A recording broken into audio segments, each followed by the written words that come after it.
Levei minha mãe a um pronto atendimento, certa feita.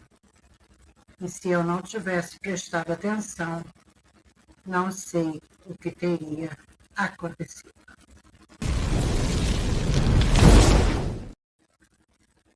Olá, pessoal, tudo bem?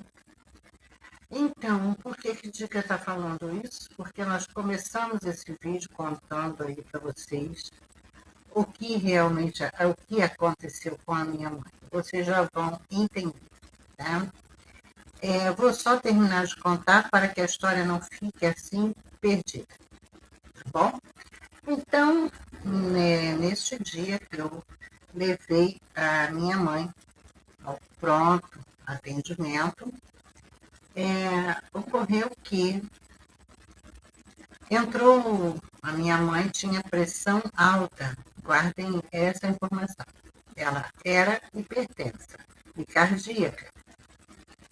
E entrou uma outra paciente com o mesmo nome da minha mãe. E aí, depois das duas, né, terem passado pelo atendimento, foram encaminhadas para uma sala para receber medicação. Em dado momento, chegou a enfermeira com 2 frascos de soro. Penduraram um soro para minha mãe e o outro soro na outra paciente que tinha o mesmo nome da minha mãe. O detalhe é que nesse momento eu observei que a outra, que tinha o mesmo nome que a minha mãe, era diabética. E eu não sei por que eu captei isso. Como eu sempre falo, quando a gente está conectado, prestando atenção nas coisas à nossa volta, dificilmente passa alguma coisa que você não resiste, né? E que isso não te sirva para alguma coisa. Bom, quando eu olhei o frasco de soro da senhora diabética, era um soro glicosado. E o da minha mãe era o soro fisiológico, 0,9%, que é o soro usado para a diluição de medicamentos, não é? Bom, minha mãe teria problema de tomar esse soro fisiológico? Ou o, o glicosado? Não. Ou talvez o hipertônico? Também não. Se bem que o hipertônico leva mais sódio, tem muito mais sal, prejudica mais ainda quem é hipertenso. Mas uma coisa básica que a gente sabe é que pessoas diabéticas não podem tomar soro glicosado. E quando eu olhei, eram os nomes iguais. Eu falei, mas aquele soro é glicosado e a mulher tem diabetes? Então, automaticamente, meu cérebro ligou e eu falei, trocaram as medicações. E eu, antes que eles fizessem, né, o acesso para colocar aquele soro, eu chamei a enfermeira e falei, esse remédio está errado. Porque para minha mãe não teria problema, era apenas observar e estar verificando a pressão, mas para outra paciente seria fatal, talvez. E foi quando a enfermeira veio e falou, caramba, troquei mesmo. E os nomes são iguais, mas isso não é desculpa, né? Existem várias Marias, vários Josés, João, numa sala para receber medicação. Então, tudo é o que? A atenção. E ela observou e foi pegar a ficha de cada uma e viu que realmente ela tinha trocado toda a medicação. O soro que era para uma era para minha mãe, que era o glicosado, e o dela era o fisiológico, ou o hipertônico, ou outro qualquer, né? E ali me deu um estalo. Eu falei, caramba, se essa mulher toma esse soro e, de repente, o que poderia ter acontecido com ela, né? E eu fiquei ali todo o tempo e até hoje eu penso muito nisso, no fato das pessoas não prestarem atenção às coisas, né, que acontecem. Eu vou deixar aí para vocês algumas fotos, porque nós vamos falar do caso da Maria Eduarda, tá bom? E vocês vão ver que, se vocês pararem para observar, a gente vive num mundo onde o clique, a, a curtida, o like, a visualização, o hype, né, tomou conta, assim, de uma forma absurda das pessoas. Tudo que as pessoas fazem com o celular na mão, fazem filmando. E se vocês pararem para observar, um celular na mesa de jantar já atrapalha todo o jantar em família. Então, o que eu quero falar para vocês? O que foi aquilo que aconteceu com a Maria Eduarda? Quantos sinais tinham ali e não foi observado? Qual a necessidade? São perguntas que a gente se faz nesse caso. Qual a necessidade das pessoas jogarem o único bem precioso que tem, que é a vida, assim, numa aventura, num esporte radical, para sentir uma adrenalina desnecessária? O que ele está levando as pessoas a esse tipo de coisa? Eu vi várias reportagens, eu sei que já se passaram aí 2 dias da tragédia da Maria Eduarda, mas eu estou observando e ouvindo várias pessoas falando várias coisas, e eu costumo fazer uma análise sempre olhando pelos sinais, pelo pensamento, pelo que envolve toda a situação no momento. Eu vi uma reportagem no Metrópole de um rapaz que estava lá, que ele também ia assaltar. E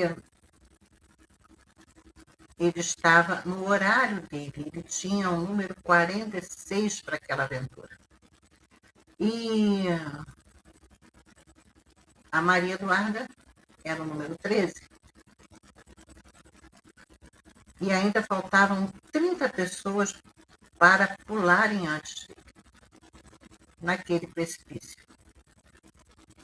E aí fica a pergunta, por que ninguém viu a corda?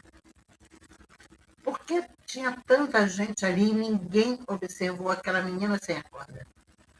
Estavam todos muito envolvidos nos seus celulares para pegar o grande salto. Ela mesma estava com o celular na mão para filmar a sua aventura. Celular esse que não foi encontrado, porque certamente foi descartado pela equipe, que nem legalizada ela era, né? Mas era uma equipe bem conceituada. Aonde? Nas redes sociais. Tinham mais de 80 mil seguidores. E por ter mais de 80 mil seguidores, atraíam esse público todo para ir se aventurar com eles, né? Mas dicas de que sinais você está falando? Bom, se você olhar bem as fotos, parar para pensar, ali é um lugar que já foi. Uma menina já parou ali, não tem mais o parapeito, né?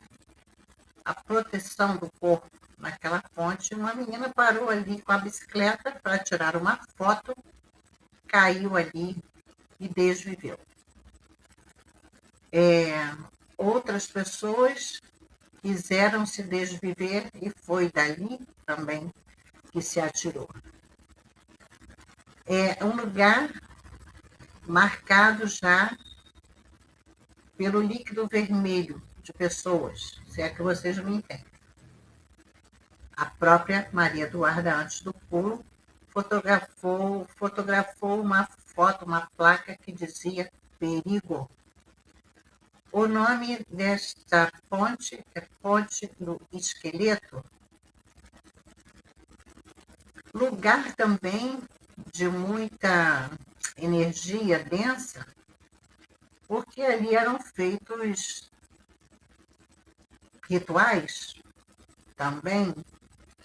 Então, se você juntar a necessidade de adrenalina que as pessoas buscam, e isso eu não consigo entender, porque ela mesma não se preocupou de verificar, porque a vida era dela, né? Eu estou segura mesmo, tenho certeza. Inúmeras pessoas em volta, ninguém percebeu que ela estava sem a corda. Se você pega isso tudo, junta com a energia do lugar, que já é propícia, né, para que tais coisas aconteçam, juntando com o fato de uma empresa não legalizada estar exercendo aquilo, onde literalmente eles assumem o risco da vida de terceiros, né? Porque é um esporte bem perigoso, se é que pode se chamar isso de esporte. Também o fanatismo, a tela, que não sai mais das mãos e dos olhos do povo, 24 horas por dia. Você vai visitar uma família, chega lá, está todo mundo olhando a tela. Você vai numa festa, mas você se isola na tela. Você está no jantar em família, mas você está na tela.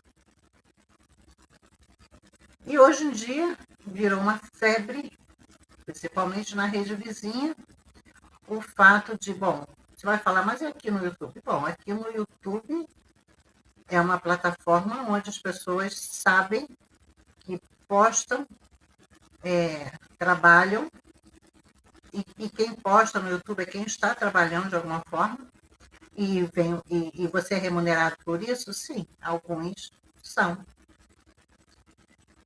Alguns muito mais, outros muito menos, mas são.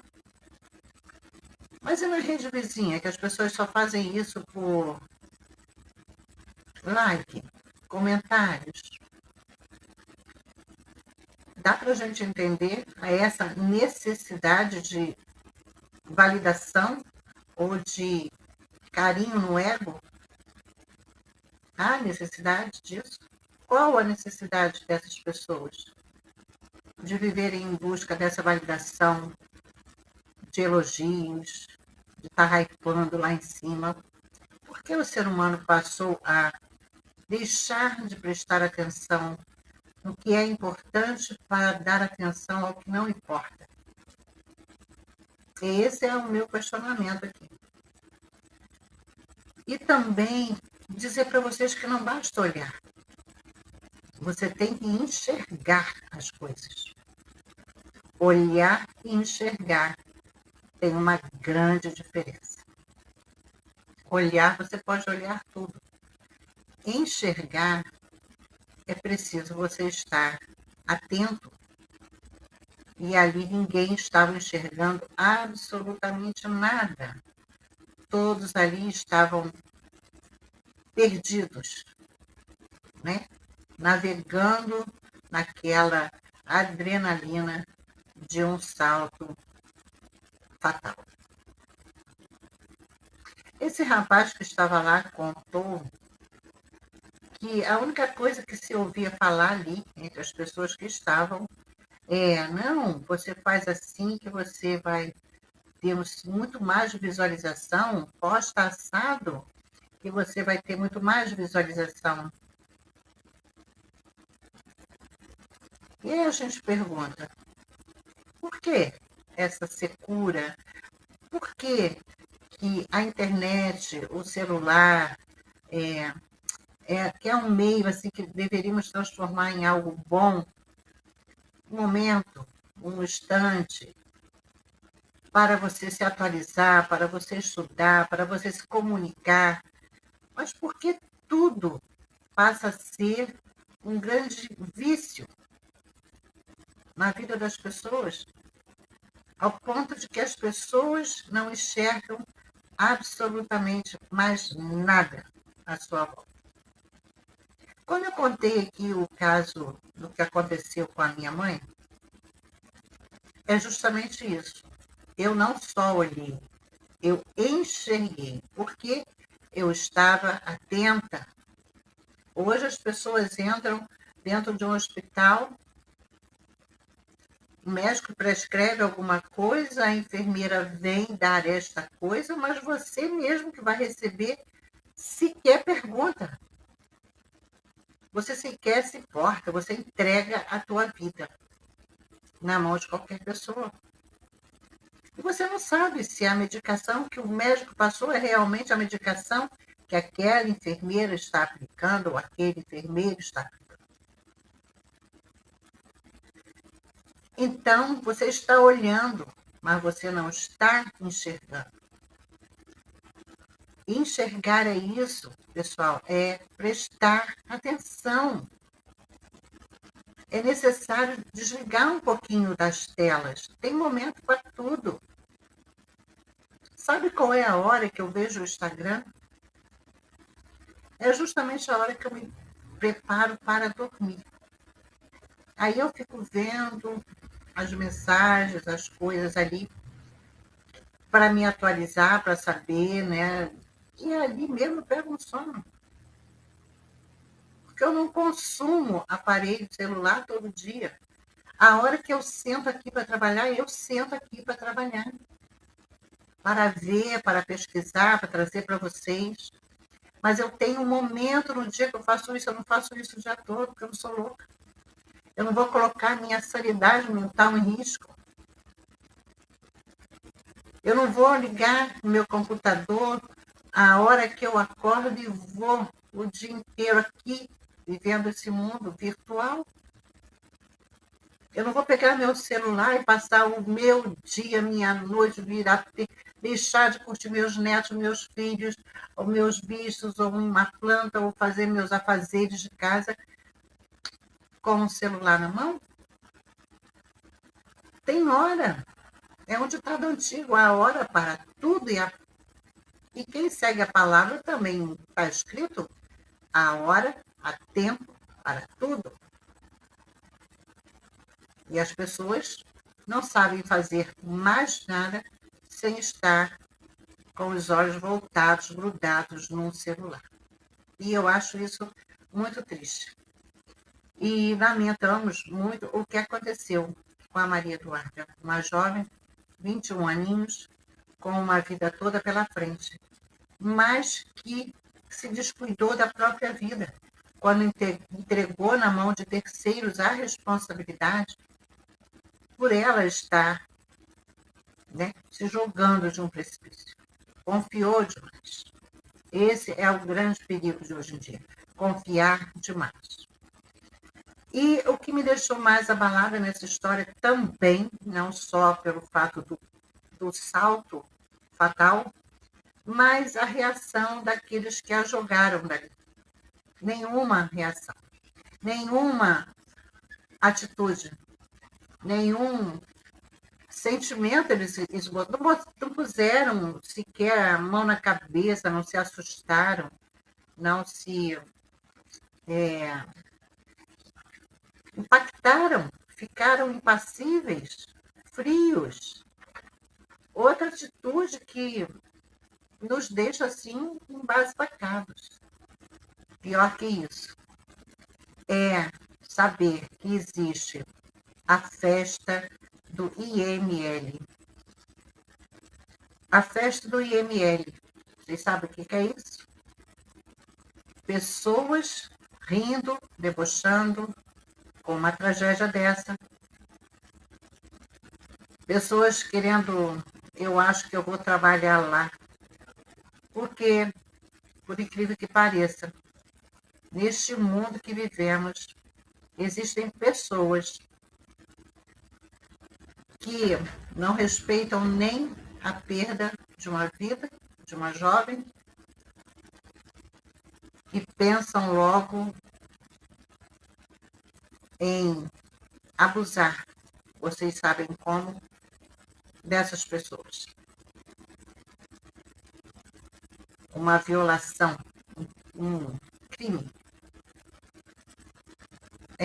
E existe sim a festa do IML. E essa festa se resume a exatamente isso. Usarem essas pessoas como privadas depois de desvividas.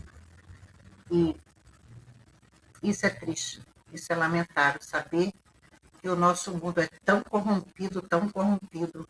Existem pessoas tão negativas, tão terríveis, enquanto ser humano, capazes de praticar tais atos. Bom, pessoal, esse vídeo é para que vocês questionem, enxerguem, preste atenção. Não transfira nunca a sua vida para a mão de outra pessoa. Seja responsável por ela. Enxergue as coisas à sua volta. Preste atenção nos sinais. Lembra, o Eterno fala, ele vive. Às vezes nós é que não queremos ouvir ou entender. Mas os sinais, ele sempre dá. Tá bom, pessoal? Então esse é o vídeo. Fiquem todos bem. Temos mais vídeos? Temos. Vou ver se eu gravo ainda hoje, quem sabe amanhã. Amanhã não, porque já estamos em quase 1h do dia 17. Tá bom? Grande beijo, galera. Fui.